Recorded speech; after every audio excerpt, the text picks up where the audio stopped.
Initialement fixée à 2025, la date limite de l'autorisation de l'utilisation pour le système multidevises au Zimbabwe a été prolongée jusqu'au 31 décembre 2030 par le président zimbabwéen Emmerson Mnangagwa. Cette décision vise à stabiliser l'économie zimbabwéenne qui a été confrontée notamment à une hyperinflation et une pénurie de devises. Selon l'Agence nationale des statistiques du Zimbabwe, le système de devises multiples dans ce pays d'Afrique australe est ancré au dollar américain et près de 80% des transactions locales se font en dollars.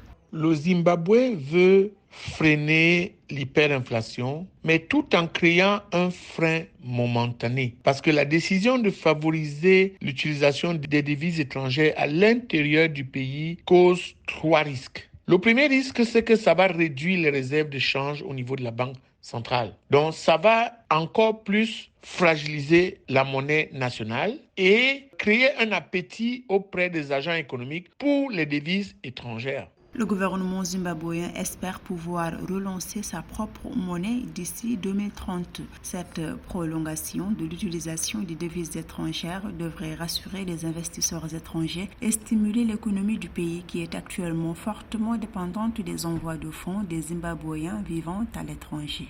Le seul avantage, c'est que ça va favoriser le commerce international. Parce que le commerce international est soutenu par la Banque centrale sous le prisme des réserves d'échange. Alors, dans ce cas-là, la décision sur le plan momentané va arrêter l'inflation, mais aller jusqu'à 2030 pour la rendre permanente pourrait créer le même effet de certains pays voisins qui n'arrivent pas aujourd'hui à se défaire du dollar américain comme monnaie d'échange nationale. Moi, je pense qu'un pays comme le Zimbabwe doit plutôt se battre pour réduire la circulation de la devise étrangère à l'intérieur du pays. Cependant, certains experts économiques estiment que cette mesure pourrait entraver les efforts du gouvernement zimbabwéen pour relancer sa propre monnaie. Également, l'utilisation de devises étrangères limite la capacité du pays à contrôler sa propre politique monétaire et à faire face aux défis économiques.